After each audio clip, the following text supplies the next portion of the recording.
नमस्कार, career win पर आपका बहुत बहुत स्वागत है। क्लास 12 फिजिक्स चैप्टर नंबर 9 किरण प्रकाशिकी।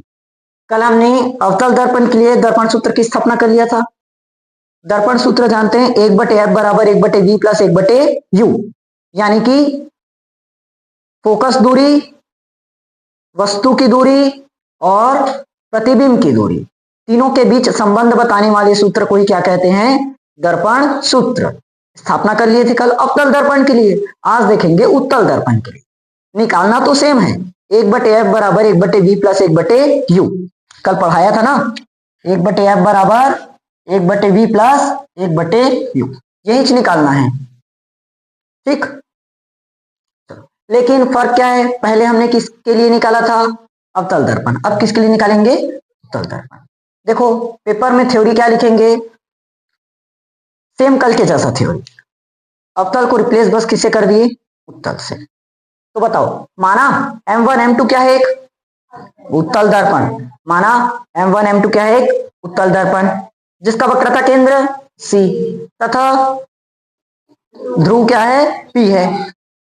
इस उत्तल दर्पण के बाईं ओर एक वस्तु AB रखी हुई है जिसका प्रतिबिंब A डैश B डैश पर प्राप्त होता है, जो कि वस्तु के सापेक्ष सीधा, छोटा और आभासी है। समझ में आया? क्लियर? बस थ्योरी इतना लगेगा पेपर में। क्लियर हुआ? क्या क्या लिखेंगे? माना M1 M2 क्या है? उत्तल दर्पण है जिसका वक्रता केंद्र C है तथा ध्रुव P है। इसके बाईं ओर एक वस्तु AB रखी हुई है जिसका आभासी, उल्टा और वस्तु से छोटा प्रतिबिंब A डैश B डैश दर्पण के दूसरी ओर प्राप्त होता है। समझ में आया ना? ये दर्पण के दूसरी ओर मिला, यानी कि दर्पण के पीछे भाग में मिला है। क्लियर हुआ? अब ये बना कैसे है उसको समझ लेते हैं। देखो, दर्पण के बाईं ओर क्या रखी है? एक वस्तु AB। तो A से चलने वाली प्रकाश की किरण मुख्य अक्ष के समांतर, A से चलने वाली प्रकाश की किरण बिंदु AB के वस्तु AB के बिंदु A से चलने वाली प्रकाश की किरण मुख्य अक्ष के समांतर दर्पण पर आपतित होती है और परावर्तित होने के पश्चात MO दिशा में चली जाती है। देखो, यहां से आपतित हुआ, MO दिशा में चला गया। समझ में आया? इसी प्रकार A से चलने वाली दूसरी प्रकाश की किरण दर्पण से परावर्तित होती है और उसी दिशा में वापस लौट जाती है। समझ में आया? दर्पण से क्या होती है? परावर्तित होती है और उसी दिशा में वापस लौट जाती है। अब दोनों किरणों को हम क्या करते हैं? आगे बढ़ाते हैं। कौन कौन सी किरण? एक तो MO वाला किरण आगे बढ़ाए और एक A, यहां पर कोई भी पॉइंट नाम दे दो, नहीं दे ये चलेगा।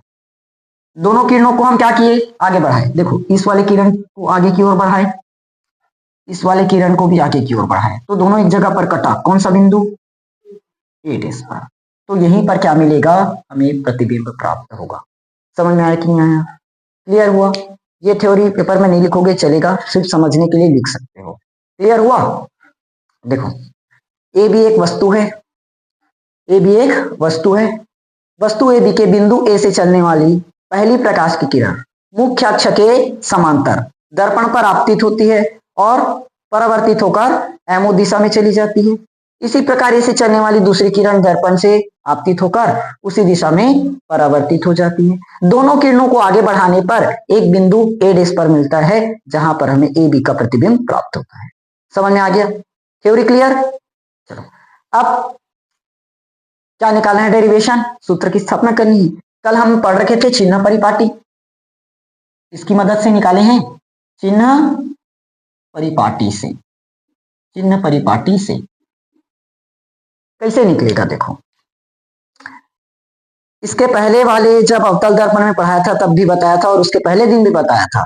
कोई भी वस्तु रहती है, उसका प्रतिबिंब बनाना रहता है तो वस्तु को हम दर्पण के बाईं ओर रखते हैं और वस्तु की दूरी को क्या मानते हैं? U। वस्तु की दूरी क्या होती है? U। वक्रता त्रिज्या क्या होती है? R। प्रतिबिंब की दूरी को किससे लेते हैं? V से। दर्पण के अगर बाईं ओर बना है मतलब पॉजिटिव, दाईं ओर बना है मतलब तो कहा है मेरे साथ चलते चल रहे हो। दर्पण के बाईं ओर बना है मतलब निगेटिव, दाईं ओर बनेगा मतलब पॉजिटिव। क्लियर हुआ? तो देखो, पहले वस्तु की दूरी बता दो। ये P बिंदु है। सभी दूरी को कहां से नापने स्टार्ट करते हैं? ध्रुव, हाँ, दर्पण के ध्रुव P से। ठीक, तो P से किसकी दूरी ले, पहले पी से बी ले लें, पी से बी। पी बी क्या है बताओ तो, पी बी की दूरी देखो, ये क्या है, दर्पण का ध्रुव, और इससे यू दूरी पर क्या है, ए बी। या तो दर्पण के बाईं ओर एक वस्तु ए बी है तो उसकी दूरी क्या बननी चाहिए, यू। वस्तु की दूरी को किससे लेते हैं, यू से। अब बताओ दर्पण के बाईं ओर की दाईं ओर, बाईं ओर, तो किससे लेंगे, निगेटिव। समझ में आया पीबी। उसके बाद वस्तु की दूरी हो गया तो प्रतिबिंब की दूरी आना चाहिए। प्रतिबिंब कहां पर बना है, बी डेश पर, तो पी से बी डेश, पी से बी डेश। इसकी दूरी क्या होगी, पी से बी डेश की दूरी बी। निगेटिव की पॉजिटिव, पॉजिटिव ही रहना चाहिए। समझ में आया, क्या होगा, पॉजिटिव होगा। क्लियर। अब पी से एफ भी तो बता, एक मिनट, पी से सी बता सकते हैं क्या, वक्रता त्रिज्या, पी से सी, पी से सी क्या होगी, आर। वक्रता त्रिज्या पॉजिटिव की निगेटिव, पॉजिटिव। तो पी सी बराबर हम लिख क्या सकते हैं, 2f होगा। क्यों, आर बराबर जानते हैं क्या होता है, एक। फोकस दूरी वक्रता त्रिज्या की आर बाय, गलत कर दिए क्या, समझ में आया ना। तो आर का मान क्या हो जाएगा, 2f। क्लियर हुआ। और कुछ बचा, 3 ही दूरी तो चाहिए रहता है। अच्छा, पी से एफ की दूरी, फोकस दूरी, पी से एफ की दूरी क्या होगी, फोकस दूरी, एक मिनट, ये कैपिटल है। पी से एफ की दूरी क्या होगी, फोकस दूरी एफ। समझ में आया, ये लो, सब दूरी पता कर लिए। ये भी किस में होगा, निगेटिव की पॉजिटिव, पॉजिटिव। समझ में आया, सभी दूरियों को हमने फाइंड कर लिया। अब कॉन्सेप्ट लगाओ। देखो, एक त्रिभुज दिख रहा है अपने को, सबसे लंबा वाला त्रिभुज होगा A B C, A B C, त्रिभुज ए बी सी। और एक त्रिभुज ले देते हैं ए डेस बी डेस सी। इसको मत लेना, ये तो उल्टा हो जाए, ये तो थोड़ा सा इसके सापेक्ष लंबवत के जैसे है ना। देखो, अगर मैं ये चित्र मिटाता हूं सिंपल, अब देखो दोनों त्रिभुज समरूप है कि नहीं, ए बी सी, और इसको ए बी सी और ए डेस बी डेस सी दोनों सेम है, तो क्या होगा, ये समरूप। समझ में आया, कौन सा त्रिभुज समरूप मिला, त्रिभुज ए बी सी। कौन से त्रिभुज के समरूप निकला, ए डेस बी डेस सी, ए डेस बी डेस सी। अब भी बताया एफ नहीं लेना, क्योंकि एफ तो इसके सापेक्ष, देखो इसका लाइन थोड़ा सा अलग है। समरूप किसको बोलते हैं, जो सेम दिखे, इस तरह से। समझ में आया। अगर इसी त्रिभुज को अपन थोड़ा सा बदल दें, 90 डिग्री के एंगल पर बना दें इस तरह से, तो दोनों त्रिभुज में फर्क हो जाएगा, ठीक, एंगल बिगड़ जाएगा। समझ में आया यहां तक। तो अब बताया था समरूप त्रिभुज की संगत भुजाएं क्या होंगी, अनुपातिक होती है। तो ए बी क्या होगा, भुजा ए बी के बटे में ए डेस बी डेस, अनुपातिक भुजा क्या होगा, ए डेस बी डेस। और दूसरे त्रिभुज की अनुपातिक भुजा दोनों क्या होगी, बराबर। तो ये हो गया ए बी के बटे में ए डेस बी डेस, दूसरी भुजा बी और सी, बी से सी। यहां मत ले देना, ये त्रिभुज नहीं है, चतुर्भुज होता है।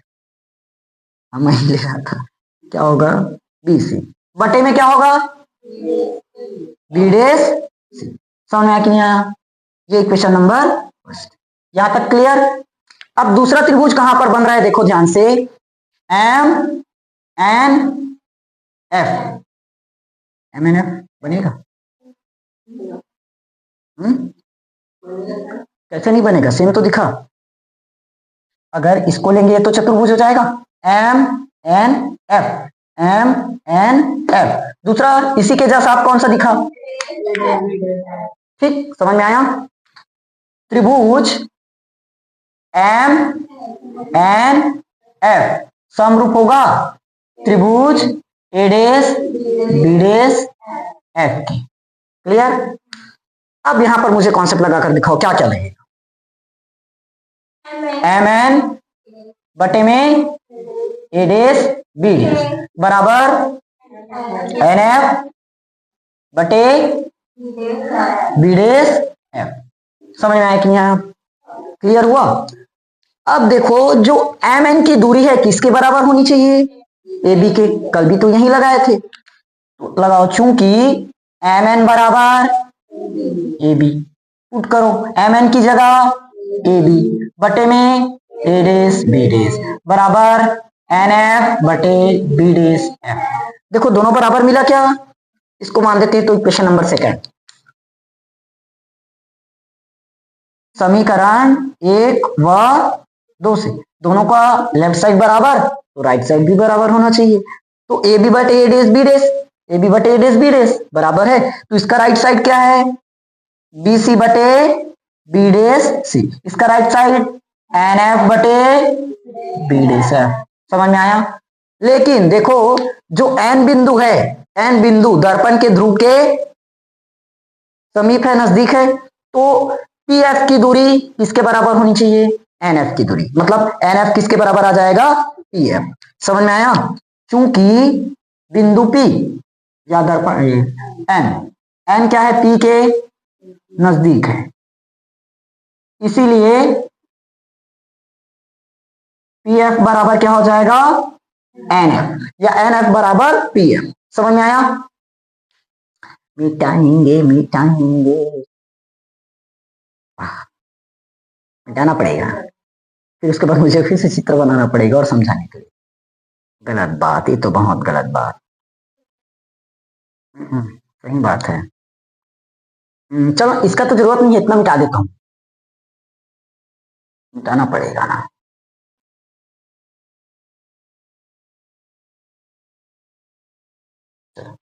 और तो कुछ नहीं पड़ेगा क्या? हो तो गया क्या पूरा चित्र का काम? चलो देखो, बी सी क्या हो जाएगा?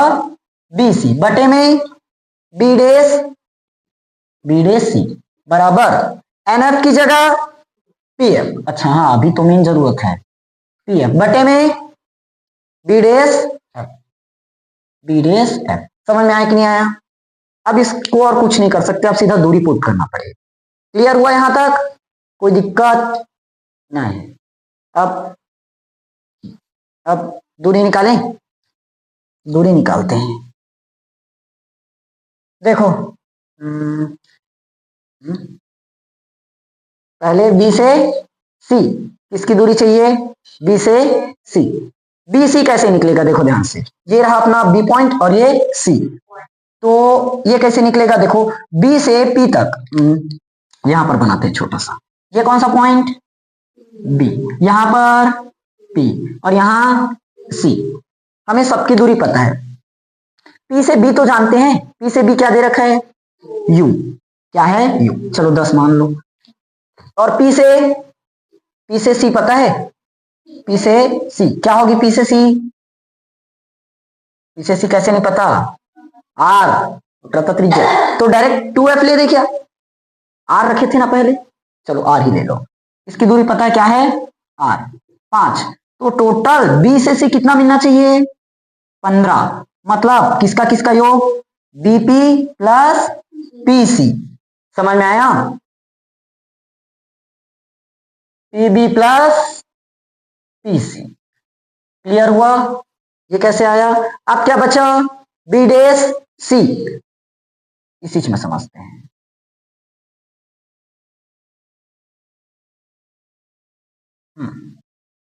क्या निकालना है? बी डेस सी। तो ये वाला इस बार कौन सा पॉइंट मान लेंगे? पी। और ये वाला क्या हो जाएगा? बी डेस होगा। देखो किसकी दूरी चाहिए हमें? बी डेस सी। बी डेस सी किसकी किसकी दूरी पता है अपने को? पी से बी डेस पता है, पी से बी डेस, पी से बी डेस, इसलिए मैंने पी लिख लिया। अब पी से बी डेस की दूरी बताओ, क्या दिया है? बी। पी से बी डेस पता है कितना है? बी। ठीक। और पी से सी ये पता है ना? पी से सी क्या होगी? आर। मान लेते ये दूरी 12 है, तो ये कितना बनना चाहिए? अब 15 करो, कितना होगा? 5। समझ में? तभी तो होगा क्या? तो क्या पता चला, पीसी माइनस पीबी डेस, पीसी माइनस पीबी डेस। ये लाइन क्लियर। अब पी से एफ तो अपने को पता है, पी से एफ तो एफ ही होगा, तो पी से एफ की दूरी निकालने की कोई जरूरत नहीं है, पी एफ ही रखो। समझ में आया? नीचे में क्या बचा, B dash F, B dash F. देखो बी डेस से एफ, बी डेस से एफ, ये पर कौन सा पॉइंट, पी पॉइंट, यहां पर बी डेस, यहां पर एफ और यहां सी। किसकी दूरी निकालनी है, B dash F, B dash F, ये दूरी चाहिए। बताओ पी से सी तो हमें पता है, पी से सी पता है, क्या है पी से सी, आर, ठीक। और पी से बी डेस, पी से बी डेस, पी से बी डेस वी, वी। तो कितना बनना चाहिए ये वाले, ये दूरी कितना बनना चाहिए, अरे दोनों सेम लिख दिए क्या, 5 करो ना इसको। अब नहीं मिल पाएगा क्या, हमने पी से सी दूरी ले ली है, गलत कर दी है। यहां का तो दूरी पता है, क्या पी से एफ तक की भी दूरी पता है ना, ये देख पी से F, P F, P F, P F की दूरी एफ, पी एफ की दूरी एफ, इसको मान देते हैं 10। तो ये दूरी अब कितना बनना चाहिए होगा, तो क्या पता चला, अगर हमें बी डेस एफ का मान चाहिए, किसका, बी डेस एफ, तो क्या करना पड़ा, P F minus P B dash, P F P B dash. Clear हुआ, सब दूरी निकालने आ जाएगा, निकल गया, चित्र में टार दें, कोई जगह गलत हुआ तो तुम लोग जाना।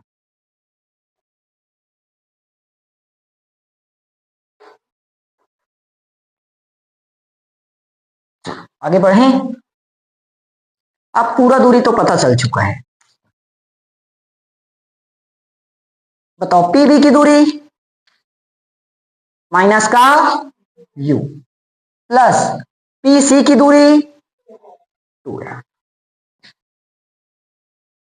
डिवाइड में पीसी की दूरी अब भी लिखे 2 है, में तुम लोग कंफ्यूज हो गए, माइनस पीबी डेस की दूरी कहां है, वी, क्या होगा, बराबर पी एफ की दूरी स्मॉल बटे में पी एफ की दूरी एफ माइनस पीबी डेस।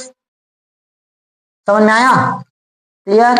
देखो आप इसको ऐसे लिख सकते हैं 2f माइनस यू, इसका गुणा किस में होगा, f माइनस v के साथ, बराबर इस f का गुणा किस में होगा, 2f माइनस v के साथ।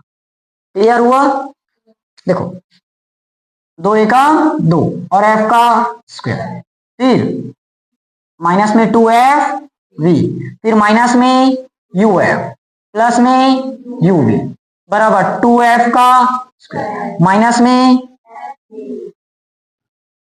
समझ में आया, ये तो कट जाएगा इधर आकर निगेटिव होगा, तो क्या क्या बचा, प्लस को पहले लिख देते हैं यू वी माइनस 2,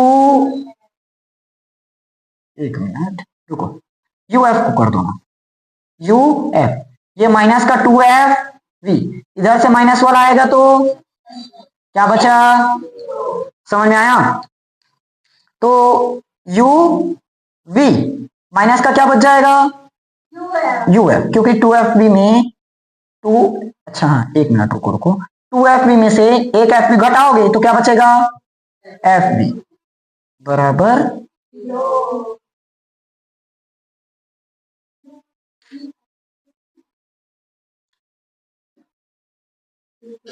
हाँ चलो, किसका भाग कर रहे हैं आप, यू वी एफ से भाग करने, यहां बता दूं, देखो जैसे काट दे क्या, नहीं समझ में आएगा तुम लोगों को, कहां समझोगे, थोड़ा सा अकल वाले चाहिए।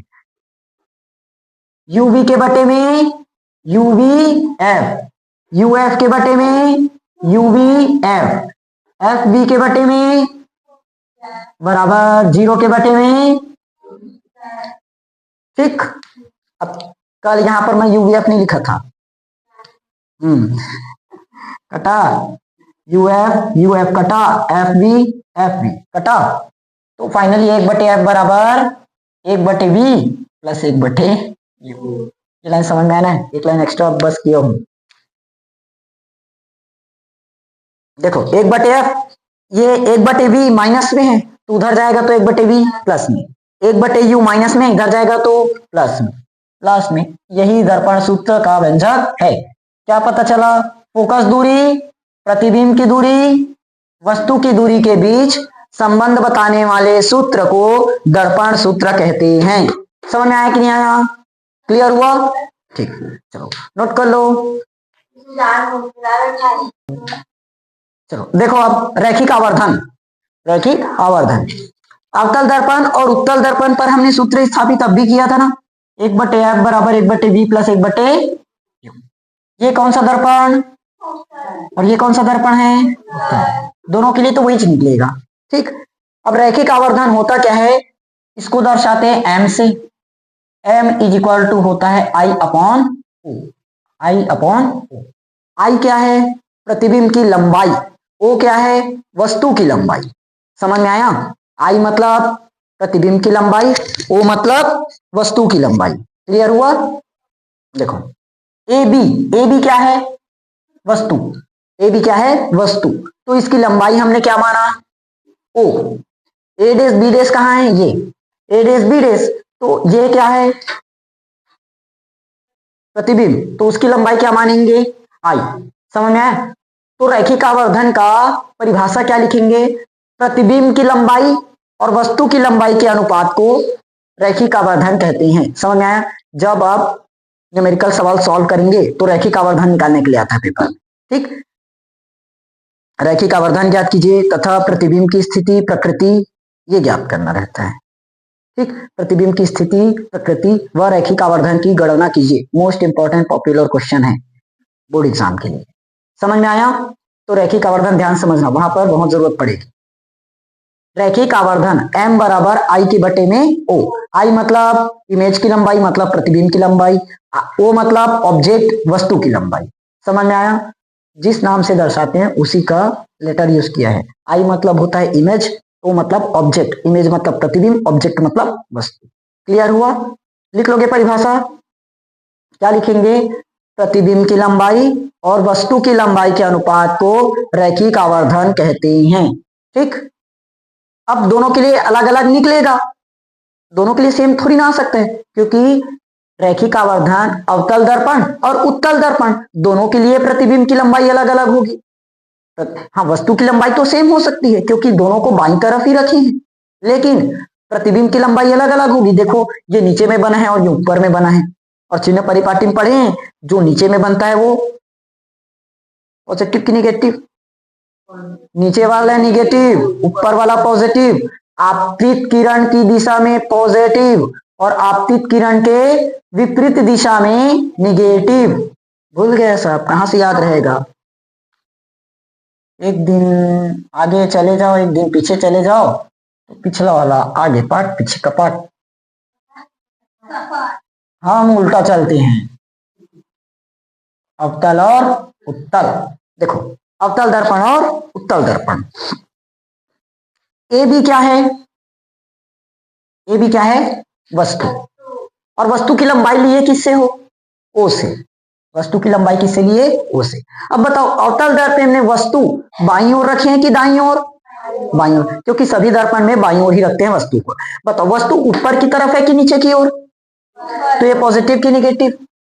पॉजिटिव, ठीक। आपतित किरण की दिशा में रखे हैं इसीलिए क्या होगा? पॉजिटिव। और आपतित किरण के विपरीत दिशा में रह जाता तो निगेटिव। चिन्ह परिपाटी में क्लियर करें ना इसको, ऊपर में मतलब पॉजिटिव, नीचे में तो निगेटिव सीधा। उसके बाद क्या क्या बचा? और ये हो गया ए बी वस्तु की दूरी, ए डेस बी डेस, ए डेस बी डेस, ए डेस बी डेस। बताओ ए डेस बी डेस क्या चीज है? प्रतिबिंब। तो प्रतिबिंब की लंबाई क्या है? आई। वस्तु की लंबाई ऑब्जेक्ट ओ, प्रतिबिंब की लंबाई आई। अब मुझे बताओ प्रतिबिंब, ये हो गया प्रतिबिंब की लंबाई, पहले आई लगा दी। पॉजिटिव होना चाहिए कि निगेटिव? निगेटिव। समझ में आया? क्या होगा? निगेटिव। यहां तक क्लियर? अब वस्तु की दूरी नापते हैं। ए भी क्या है? वस्तु। तो वस्तु की दूरी बताओ, बाईं ओर स्थित कि दाईं ओर? बाईं ओर। बाईं ओर है तो वस्तु की दूरी प्लस यू होगा।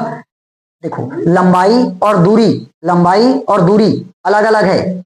लंबाई बोल रहा है मतलब जैसे यहां पर ये हो गया, कोई इंसान खड़ा है यहां, तो इसकी लंबाई है मान लो 5 फीट। इसकी लंबाई क्या है? 5 फीट। और यहां से खड़ा है मतलब दर्पण यहां पर है, तो यहां से देखना है तो ये उसकी दूरी।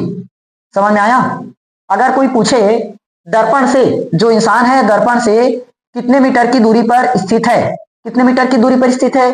6 मीटर। उस इंसान की लंबाई कितनी है? 5 फुट। समझ में आया? कितना बड़ा आदमी होगा। रख दो कुछ नहीं होगा। समझ में आया कि नहीं आया? ठीक होगा ना? क्यों नहीं होगा? कंफ्यूज हो जाते हो। तो दूरी और लंबाई में अंतर समझ में आया? दूरी और लंबाई में अंतर समझ में आया? देखो A B, A B, A B क्या है? हमारी वस्तु। तो वस्तु की दूरी किससे लेते हैं? यू से। ए डेस बी डेस क्या है? प्रतिबिंब। प्रतिबिंब की दूरी बी से होगा। तो आप निकालते हैं ए डेस बी डेस, ए डेस बी डेस। बताओ बाईं ओर की दाईं ओर? तो पॉजिटिव की निगेटिव? अरे दोनों का दोनों निगेटिव में आएगा क्या? तुम लोग पॉजिटिव क्यों बता? तुम लोग बताते हो। चलो देखिए हम यहां अगर भूल जाओगे तो याद रख लेना। ओ, ये ओ है क्या चीज? वस्तु की, वस्तु की बताओ ना, लंबाई।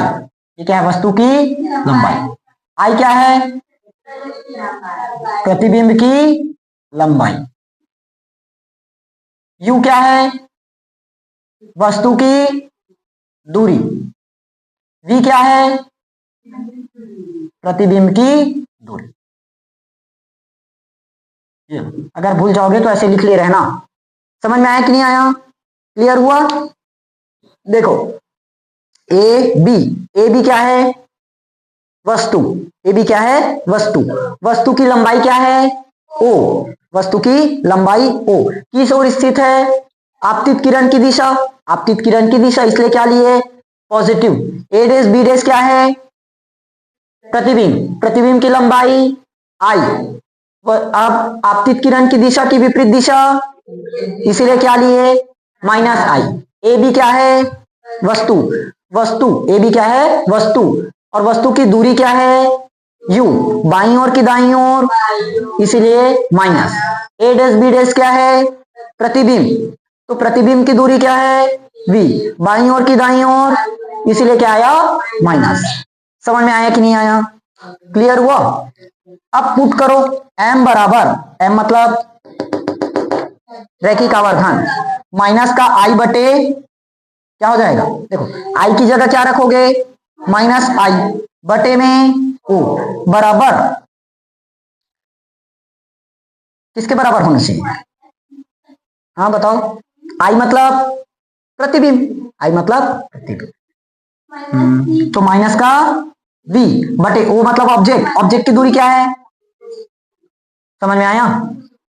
तो ये कट जाएगा क्या? तो फाइनली m बराबर आई अपॉन ओ, या तो v अपॉन यू, वो भी माइनस का। अब माइनस ट्रांसफर होकर इधर भी तो आ सकता है, वो सवाल में देखेंगे कि किस तरफ लगाना है। समझ में आया कि नहीं आया? ये निकला रैखिक आवर्धन। क्लियर हुआ? अब इस माइनस को यहां लगा सकते हैं ना, चलेगा। तो पुस्तक में अगर कहीं यहां दे दिया होगा तो कंफ्यूज मत होना, ऐसे कैसे दे दिए, हमको तो यहां बताए थे करके, तो दिमाग ज्यादा चल जाएगा। क्लियर हुआ? ये किसके लिए निकाल दिए? अब मुझे उत्तल दर्पण का निकाल कर दिखाते चलो। बताओ ए बी चाहिए, ए डेस बी डेस, साथ में ए बी और ए डेस बी डेस। कौन सा मशीन आ गया यहाँ? ए बी, ए बी इसकी लंबाई ओ, माइनस की प्लस, ए डेस बी डेस माइनस की प्लस, ए बी। अच्छा ये लंबाई, पहले लंबाई देख रहे हैं ना, पहले लंबाई, उसके बाद दूरी, लंबाई के बाद दूरी। देखो ना, ये दूरी, ये भी दूरी, तो ए बी की दूरी, ए डैश बी डैश की दूरी प्लस वी। समझ में आया कि नहीं आया? क्लियर हुआ? एक मिनट रुको, हाँ हाँ हाँ हाँ हाँ, यहाँ एक चीज थोड़ा सा गलत किया, उसको सुधार लेना। देखो ए बी क्या है? ए बी क्या है? वस्तु, वस्तु की लंबाई क्या है? ओ। और ए डैश बी डैश क्या है? प्रतिबिंब। ए डैश बी डैश क्या है? प्रतिबिंब। प्रतिबिंब की लंबाई क्या है? प्रतिबिंब की लंबाई आई। ये तो यहां तक ठीक किए। अब देखो ए बी ले दिए, ए बी वस्तु जरूर है, लेकिन हम क्या लिए? वस्तु की दूरी। वस्तु की दूरी मतलब ध्रुव से देखते हैं ना दूरी को, तो पी से कहां होना चाहिए? बी तक। ये पी है ना, सॉरी गलत हो गया था, पी से बी तक। वैसे ही प्रतिबिंब क्या है? ए डैश बी डैश, दूरी पी से लेकर बी डैश, तो ये भी क्या होगा? P B dash. समझ में आया? दूरियों को हमेशा ध्रुव से नापा जाता है। हमने गलत कर दिया था, सीधा प्रतिबिंब की दूरी लिख दिया था। ये भी क्या होगा? पीबी, और ये वाला पीबी डैश, या तो पी ए डैश भी कर सकते हो, चलेगा। समझ में आया ना? इसको पी ए डैश भी लिख सकते हैं, इसको भी पी लिख सकते हैं, यहीं तक की दूरी है आखिर। ठीक, निकालोगे एम का मान, एम बराबर माइनस का आई बटे ओ हो जाएगा, बराबर में वी बटे, निकलेगा क्या सेम?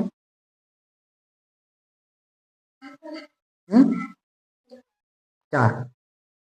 अरे क्या कारण, एक में माइनस लगाया ना, माइनस वी माइनस यू, अभी इधर ला दिया मैंने माइनस को, तो क्या हो इसको बोल रहे हैं?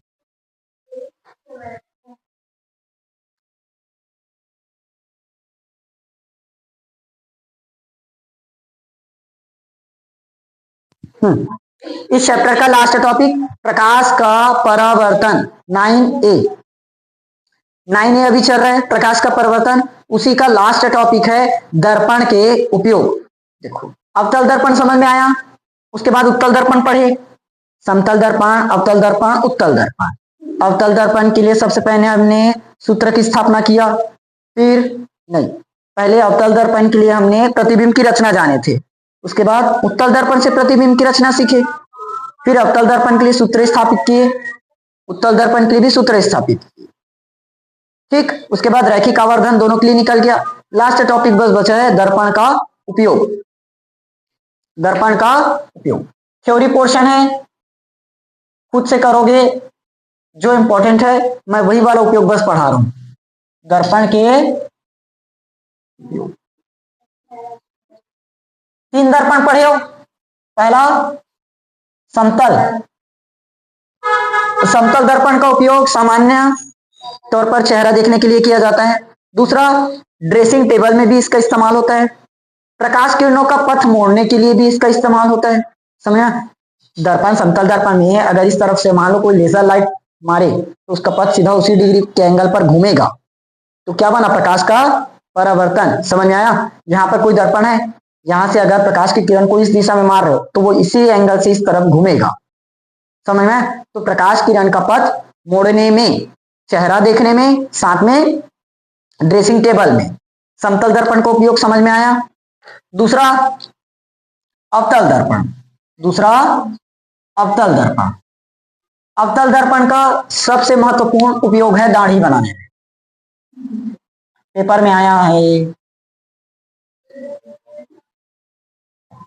अवतल दर्पण का उपयोग दाढ़ी बनाने में ही क्यों करते हैं, या दाढ़ी बनाने में अवतल दर्पण का उपयोग ही क्यों करते हैं? समझ में आया? देखो, जब किसी वस्तु को, जब किसी वस्तु को, मान लेते हैं ए भी क्या है? वस्तु। जब किसी वस्तु को ध्रुव, दर्पण के ध्रुव और मुख्य फोकस के बीच में रखते हैं। अरे यार, समझ में आया? जब किसी वस्तु को ध्रुव और मुख्य फोकस के बीच में रखते हैं तो इसका बड़ा, सीधा और आवर्धित प्रतिबिंब, आवर्धित मतलब आभासी प्रतिबिंब प्राप्त होता है। याद आया कौन से केस में पढ़े थे? कंडीशंस पढ़ाया था। भूल गए? अवतल दर्पण पर प्रतिबिंब की रचना, 6 रचना पढ़े हैं, ये 6वें नंबर का ही है, सबसे लास्ट का। ये हो गया एक अवतल दर्पण।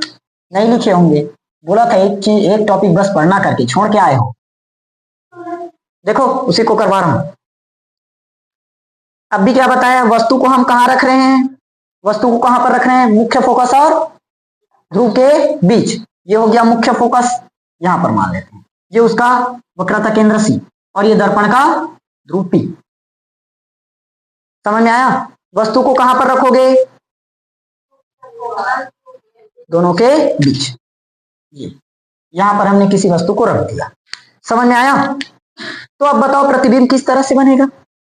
ए से प्रकाश की किरण चलती है, ए से प्रकाश की किरण चलेगी, टकराने के बाद क्या होगी,